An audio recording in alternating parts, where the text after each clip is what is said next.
Do you know what products you need for your own top surgery recovery?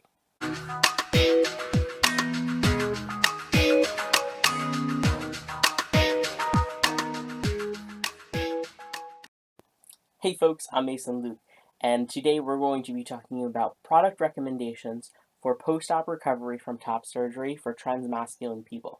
Now note that this is not a comprehensive list by any means. There are definitely going to be suggestions that come up after this video has come out. Please post in the comments if there is something that I've missed. What I will do is I will not go back to edit the video, but I'll go back and edit the link in the video to be able to add other items that you're suggesting. So if you see something I missed, make sure you put it in there, and I'll go ahead and update that link so that way the list in the future is updated. You know, you might see this video a year or two later from when it originally aired, but just know that the link in the description below is going to continually be updated over time to stay relevant for you. The link is associated with Amazon. If you do not shop on Amazon or you prefer to shop elsewhere, maybe you don't have Amazon where you live because you are outside of the United States, that is fine. Use that as maybe like a checklist perhaps as opposed to a shopping list. Do not buy everything on the list. Everything is not required. These are suggestions from me. These are suggestions from other people in the community who've had input into what products have been helpful for them. Use your own preference and guidance as well as consulting with your surgeon to be able to know what is going to be appropriate for you. So, without further ado, again, we got the Amazon link down there below. If you want to jump ahead by chapters to see, maybe you want to know specifically what medications you might be interested in, or what clothing types, what things you might need for the bathroom, jump again to the little description below and the timestamps if you want to go to see certain sections of this video if you don't want to watch the entire thing. So, without further ado, let's get into this. So we're going to start actually first with clothing. So clothing is one of the things I think that most people kind of know about and is pretty easy, but let's talk about why and what.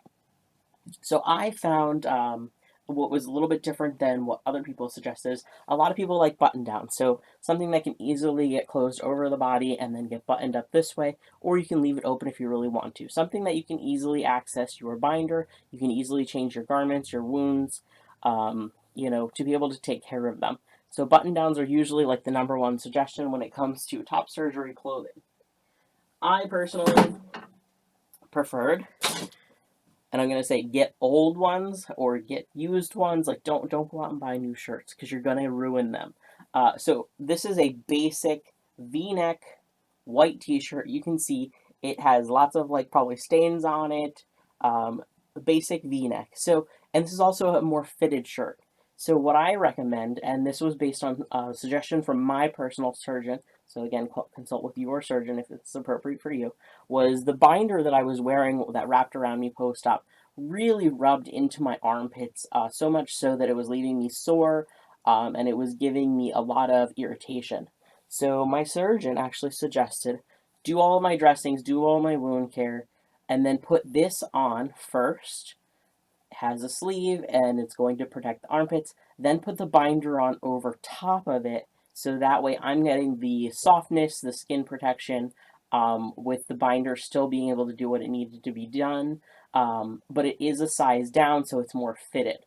I did need help being able to put this on and off, but it did prevent a lot of irritation and made things a lot more comfortable. Now, I say use old ones or use a white one that you could easily bleach because I guarantee you, you're going to get all kinds of things on it, whether it is from your, you know, maybe incisions that are still healing, or from ointments, or from other things that you're using for post-op care. So make sure you're using either white that could easily be bleached, or it's an old one that you just don't care about if it gets ruined. I recommend getting a few of them so that way you can change them out regularly. You don't want to be wearing the same shirt for multiple days, especially with what is going to be captured on them. Another thing that I really liked, and I recommend this for people that are traveling, and some of these might not be appropriate for whatever season and country you're in, but a zip-up hoodie. So a, you know, hooded sweatshirt that's going to have a zipper, hopefully, it got curled up in there, a zipper down the center, and then you can easily be able to put this on and off yourself. Very similar to the button-down shirts. I like the zip-ups. I think like this was just a lot more comfortable than a button-down. Because, you know, button down sometimes the material can be very irritating if it's not a soft cotton. So this actually, I think, worked a little bit better for me than the button downs. And again, because I had a binder on and I had a t-shirt on already, I didn't have any issues with the zipper irritation. Next, we have certain socks. So some surgeons will recommend using some type of compression socks. So specifically a sock that's going to promote blood circulation in your body. And this would be worn for weeks post-op. So like maybe multiple weeks, maybe up to 4 weeks that you're changing out your compression socks for a while. And this is literally like a sock that's going on your feet. It's going to give a little bit more compression to the legs because you're not going to be up and moving around so much. This will help promote blood circulation in your body because you're not moving. All right, then we have slip-on shoes or slippers, whatever is your preference.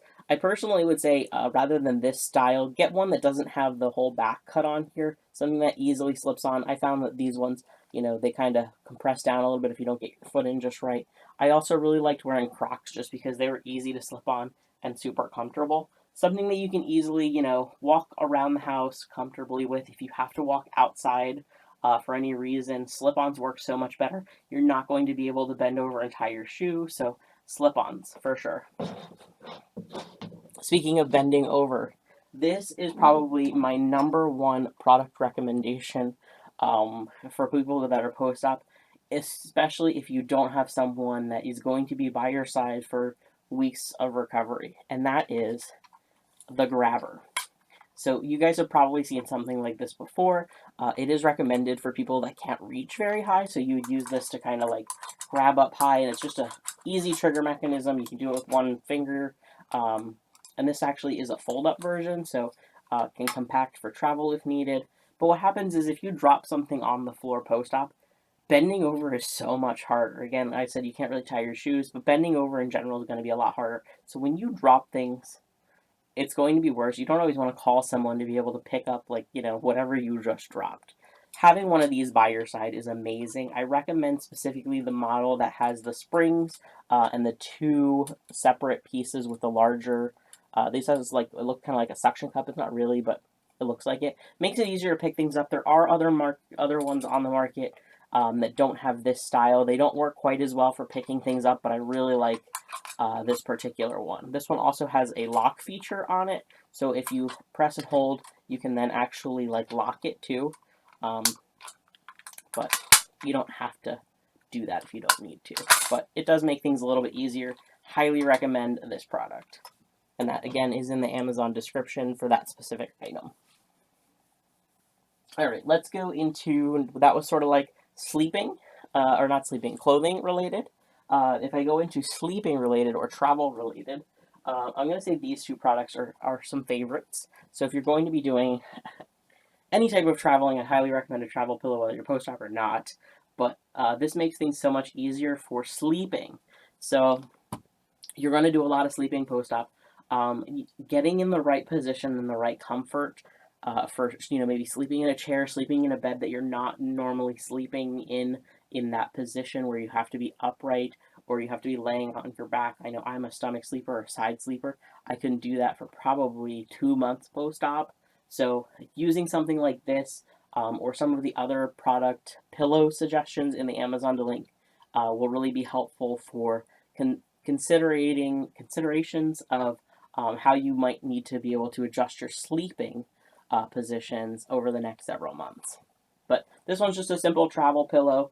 Doesn't really matter what type you get. But what I like about this is if you're sitting in a chair specifically, it makes sleeping in a chair really easy because now you can kind of adjust either back or to the side, and it doesn't leave a pain in your neck afterward. So something like this is really great for people that are going to end up sleeping in chairs. When I say chairs, I mean recliner chairs. That's what I ended up doing because that I found more comfortable than a bed. And then, not everybody needs it, but some people do, an eye mask. So if you're doing a lot of daytime sleeping, sometimes you need the light to be blocked out of your eye, so some form of an eye mask is really helpful. The gel ones are also a great option for folks that, maybe want to reduce some swelling in their eyes post-op as well. All right, so that is for those. Let's go into some fun stuff real quick, just because I really want to show you this one product down here. This is probably my number 2 suggestion. And this is some form of a side table. So wherever you're going to be doing the most of your sitting, the most of your laying, spending the most amount of your time, have some type of side table to be able to put all your stuff on. This is one I really, really like. They actually came out with a newer model that's going to be in the link below that actually has a cup holder on it too, so you get like a 2-for-1 in that. But let me show you real quick how it works. So it folds in and out really, really easy. Let's see if it'll let me do it real quick. So it has the ability to kind of angle if you wanted to be able to maybe put a laptop on here or an iPad, something like that. And then it can actually still adjust even more like down, or lock it up a little bit higher. So there it's kind of like locked in a normal position. And then here you have the ability to adjust its size. See if I can get it to work really easy. Doot, doot. Am I missing a button? It's been a while since I used this particular one.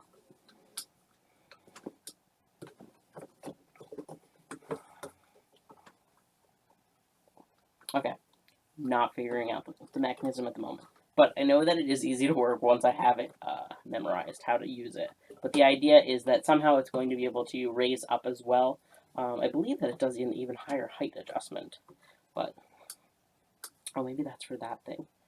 There's a different button for this. There it is. I'm sorry. There it is. I keep pushing the wrong button, that's why.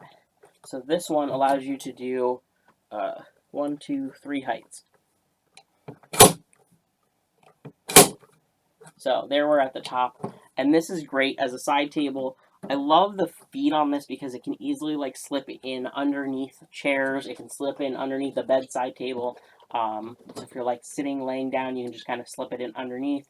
And it's a pretty large surface area. Has a little bit of a lip, so that way things aren't like rolling off of it, especially if you have it slanted down. So I really like this side table, and there's a link for this one in the description in the Amazon store.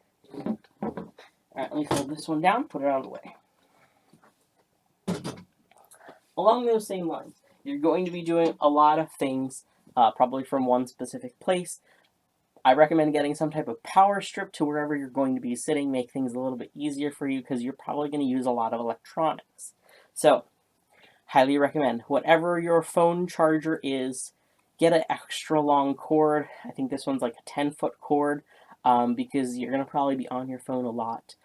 So get a really long cord so that way you're not having to fumble with little tiny cords or try to sit a little bit too close to an outlet. Get a long cord, get an extension cord, strip outlet, whatever it is, to be able to use your electronics easily. All right. Along those same lines, entertainment, right? So coloring book, maybe some crayons. Do some type of activity that's going to be fun for you to keep you busy, because you're not going to be able to do a whole lot when you're sitting in chair for those first couple weeks post-op. So get something that's fun, do some entertainment. Don't do things with a lot of physical motion. This one is probably like maybe not your first week, but maybe a little bit after that. But something that's not going to allow you to lift your hands up high. I know my surgeon specifically said, you don't really want to be lifting over your shoulders for the first several weeks or first couple weeks, and then you're going to extend how much you're going to have movement for a while. I know a lot of people, it's like the T-Rex. You have like a T-Rex amount of motion, so you can't really move your hands like out of this position for a while. So maybe not coloring that first week, but maybe a little bit after that. But do something entertainment-wise. All right, let's go to food and drink. So post-op, food and drink. Really important to drink a lot, stay hydrated. When you're coming out of the hospital, you're probably going to be dehydrated. You haven't probably eaten for a day. You are probably going to be somewhat groggy coming out of anesthesia. So make sure you're drinking. So the biggest thing is drink water. You could get pre-bottled water, or you can have water bottles that are pre-filled for you. Don't try to fill up your own water bottle. It's going to be very hard to lift any type of big container or jugs to be able to fill your own water bottles. But if you have someone in your life, that can fill them for you, great. If not, get some of these. Put them at like arm's length. Put them on a counter. Put them on a table, somewhere that you can easily grab and go. Don't try to get them from a place that you cannot reach. So make sure you make them accessible. Along those same lines, with staying hydrated, you can either do Gatorade, Pedialyte, any type of thing that's going to have electrolytes in it. You can also get the little tab things that you put inside your water for extra electrolytes. This one specifically is like an immune plus, so add some vitamin C to your life. We got vitamin C through orange juice. Again, little bottles are great. Do not try to do this. This is going to be a little bit too heavy to be able to pour. But pineapple juice is another great one. I guess pineapple has some like healing properties to it for people that have just had surgery. So whatever the thing is in pineapple that helps you with healing, I recommend getting some pineapple juice. As long as again, check in with your surgeon in case they don't suggest it for you, or maybe it doesn't work with your medication. I know pineapple is one of those questionable ones. But generally, orange juice and pineapple juice are going to be good complements for post-recovery of surgery. And vitamin C. Ginger ale. So ginger ale is one that is not one that I needed, but this is one that other people have suggested. It doesn't have to be diet, doesn't have to be this brand by any means. But ginger ale, some type of bubbly thing that's going to have probably not a whole lot of flavor to it. Some people get stomach aches right after anesthesia, so sipping on ginger ale has been something that has helped them. I guess the ginger in it helps with calming the stomach. So something you might want to consider is getting just maybe a couple cans of this or a couple bottles of this just to have on hand in case you get this stomach ache or the nausea, the sickness associated with post-anesthesia. Straws. So it's going to be a little bit hard probably to pick up and drink from some larger bottles. So using things that have straws is really important. Being able to pop this into the drink, being able to pop this into maybe smaller bottles.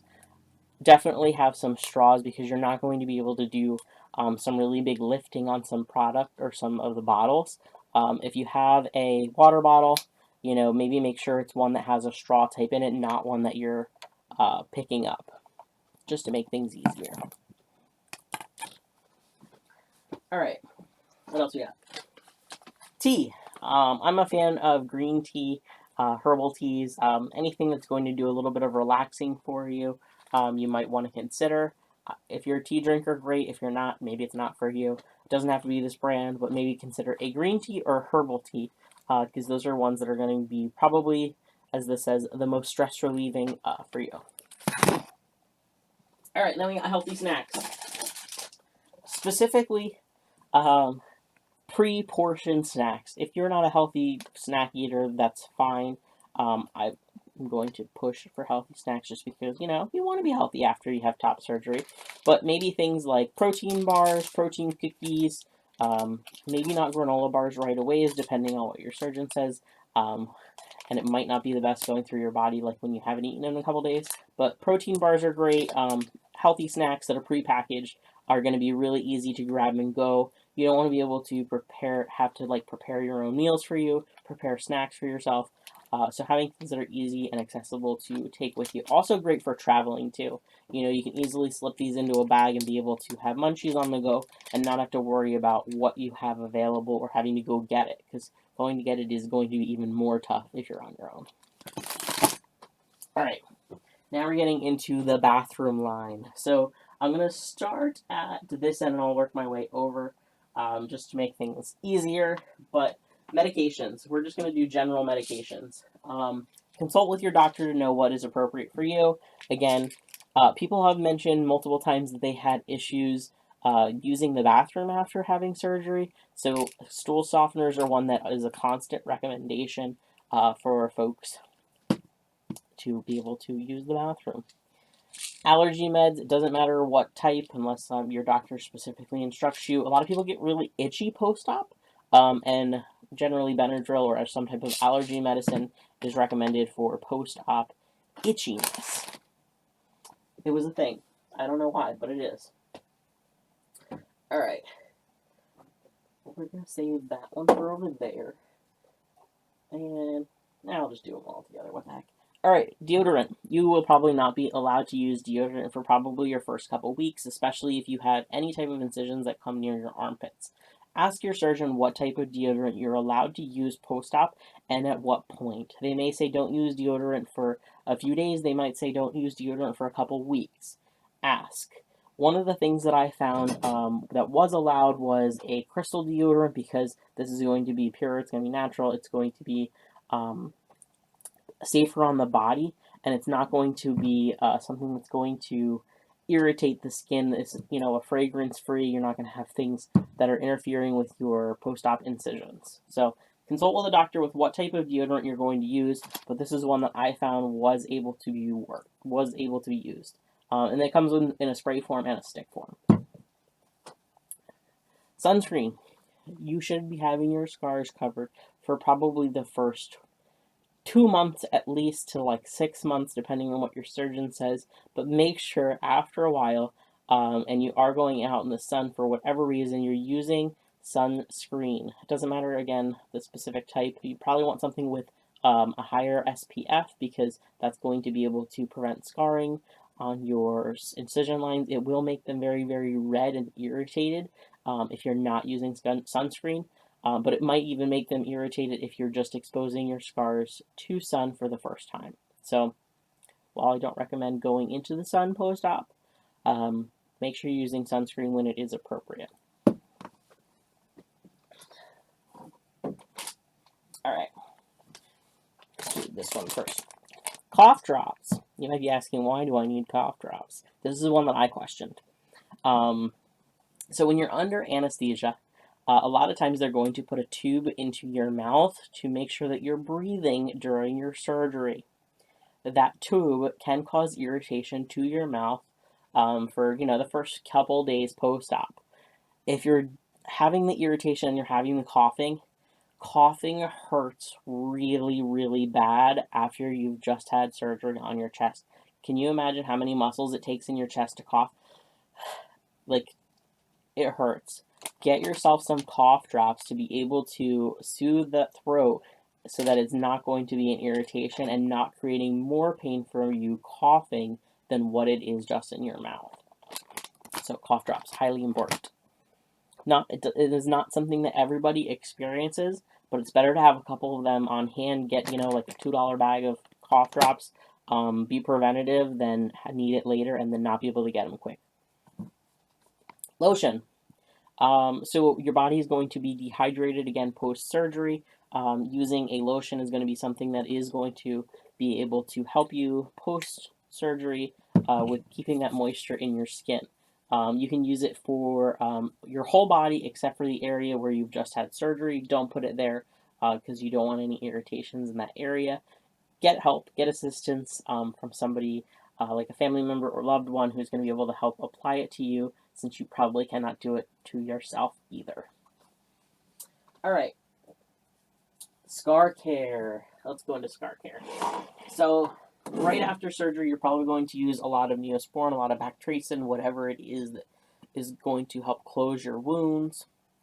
Some type of Neosporin is probably what the doctor will say, or some, generic brand of it will work. So some type of ointment, whatever it is. While this is a whole first aid kit, you really don't need the entire first aid kit, but you will need Band-Aids, gauze, what's the other stuff? The bandage tape, anything like that that's going to help with being able to go on the incisions, go on the nipples, go on wherever your wounds are. So any type of bandages that you need. Ask your doctor. It does depend on your specific surgery type, which ones you will need. Alright, let's do scar strips first. So I used, for a little while, the Scar Away strips. So these are literally like silicone strips with almost like a Band-Aid backing on them. They are somewhat reusable, but they're really hard to get clean, is what I found, and they're really expensive. So yes, you can use them. You may want to get like a pack of them if you're going to be doing a lot of movement, any specific, like certain day, like maybe the day you have to travel back to like the surgeon at like maybe your 1 month mark. You might really want that because you're doing a lot of movement, especially depending on how you're getting there. Something like that where you're doing a lot of movement early on, but after your incisions have closed, is good for the Scar Away strips. Not everybody likes the scar strips or the silicone strips to use. I personally just skipped the strips and went right to the silicone lubricant.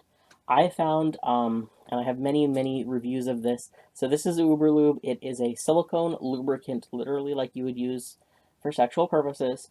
But this is applied directly to the skin, massaged into the tissue, massaged into the incisions.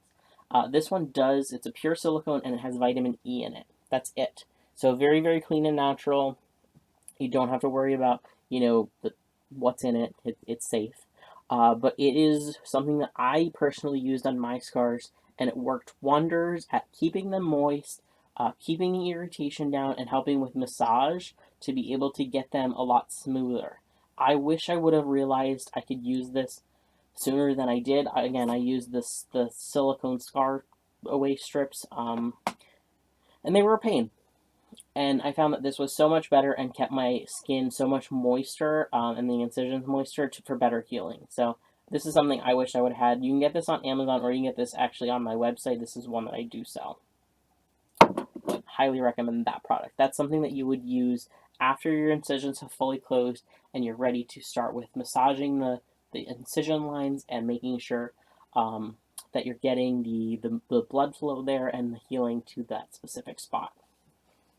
All right, now we're going into bathroom products. All right, I mean, technically this is one that you could use anywhere, but Clorox wipes, any type of disinfectant wipes, keep your area clean, especially post-COVID era. You want to be able to keep everything clean, no infections going on around you, so keep things clean. All right. Oh, this one actually could go in the medicine cabinet too. Thermometer. It doesn't matter whether you're using the forehead kind or you're using the kind that can be used orally. I believe there's also like ear ones and stuff. Get a thermometer. It's a great way to be able to easily check to make sure that you do not have a temperature. One of the worst things that can happen to you post-op is that you're getting a temperature, you're getting a fever, you're getting an infection, and not be able to detect it and know it. You will probably have some spikes in body temperature, and be like hot and cold at different times as your body's healing, because it's processing like what just happened to you. But having a thermometer on hand to be able to know whether it's becoming dangerous or not dangerous is really important. So make sure you have some form of a thermometer, and then check in with your doctor if you have any really highs or lows, and ask them what is their normal for your temperature range to before maybe consulting someone. All right, next, dry shampoo. This is definitely like a huge winner in my book for something to use, especially depending on what your hair type is. My hair was a little bit longer back when I had my original top surgery, and I had longer hair. Definitely, you're not allowed to shower for like the first week, so using a dry shampoo really helps with keeping the oils to a minimum, and not smelling. So use some form of a dry shampoo. This one happens to be one that's sold through like a direct sales company, so maybe not this particular one, but look on the Amazon list to see which ones are available. All right, let's do this one, then I'll go. We'll do this one first. All right, so Dude Wipes. So Dude Wipes makes a bunch of different types of wipes. This one is specifically designed for the face. There are other face wipes on the market. Again, along with the same lines as the hair shampoo. Get something that you're going to be able to take the oils off of your face, be able to clean yourself a little bit easier. So even though these ones are for the face, there are also ones, they have like shower wipes, and they also have butt wipes. So any variety of these or their brand or any other brand that works to be able to clean up your body really easily, essentially. So back to the butt wipes. So there is a reason I have these, and I have the bidet up here.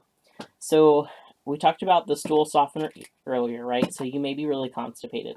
What people don't always tell you is that first couple days, if you can poop, it's going to be really hard to wipe your own ass. So using things like Dude Wipes may help you some, but the reality is you may need help from somebody else because you can't reach your own ass because you're like this and you can't do it. So using something like this might help with someone else who has to wipe you, or I highly recommend using something like a bidet. So this one is the kind that attaches to your toilet. You don't have to get the one that attaches to your toilet, especially if, I'll tell you, it is a really simple hookup. It's like 2 screws, you're done. But let's say that is not for you. There is a handheld version if you are maybe traveling and maybe do not want to hook this up to like a hotel bathroom, or there is also a different version that doesn't hook up directly to the toilet seat. It hooks up like to the side, and it looks sort of like a little shower wand. Actually, it actually looks like the sprayer on your kitchen sink, for example. So there's a bunch of different versions of that. Don't buy all three. Maybe pick one if that's something that maybe concerns you and you don't want somebody wiping your ass. That'll help you to be able to clean yourself very easily and not have to worry about getting assistance from somebody else. So that's the bidet. Along the same lines as the bidet, we have shower heads.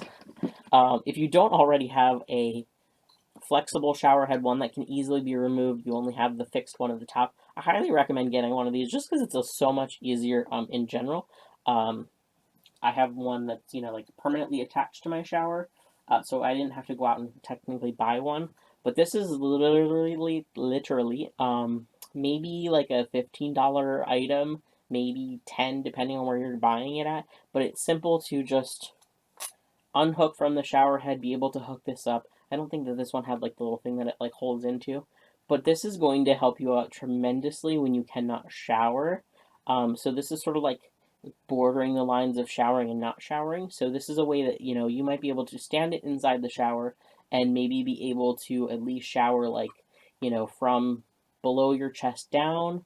Or if maybe you have the ability to like lean over the shower, someone might be able to wash your hair for you using something like this without actually showering any or getting any type of water on your chest area. So something that you should really consider. I would say like this is like top 3 as far as items that I would recommend. All right, and then lastly, where did I put it? Here it is. Soap. So you can use a lot of different types of soap, obviously. But one of the things that I recommend for people that use bar soap is get a soap pouch. This is literally one that I pulled out of my shower. That's why it looks the way it does. Have a lush, like lime scented soap in here. But something that's going to be able to hold your soap easily, that you're not going to accidentally drop it. So if you drop your soap in the shower, right, you have to bend over to pick it up. That may or may not be easy for you to do once you're able to shower on your own. Using something like this is going to be able to make it a lot easier to shower, because you're going to be able to hold on to it, whether it's this part here or on the cord here. You could even like loop your whole hand in there if needed.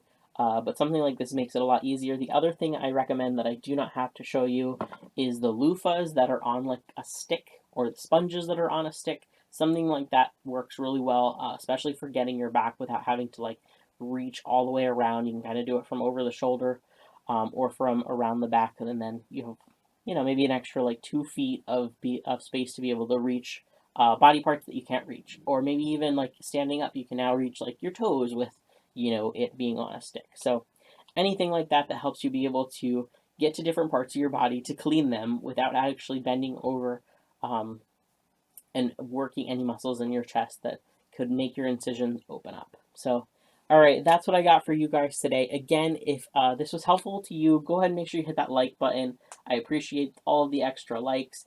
And if you have suggestions on products that I did not show here today, make sure you post them in the comments, and I'll make sure that I get to them at some point and update the Amazon list to include your suggestions. I'm really anxious to see what you guys suggest, and how together as a community we can help affect some really, really good progress for folks that are getting surgery later on, and know what to expect and know what products are great for them to be able to use. We want to make lives easier for people when they're recovering. So make sure that you take the time and maybe post something that was helpful to you, or if there was something that you saw here today that you really, really liked or was helpful to you, post that as well. Encourage other people with telling them what items were really helpful for you, even if it was featured in the video. All right, thanks folks, and have a great day.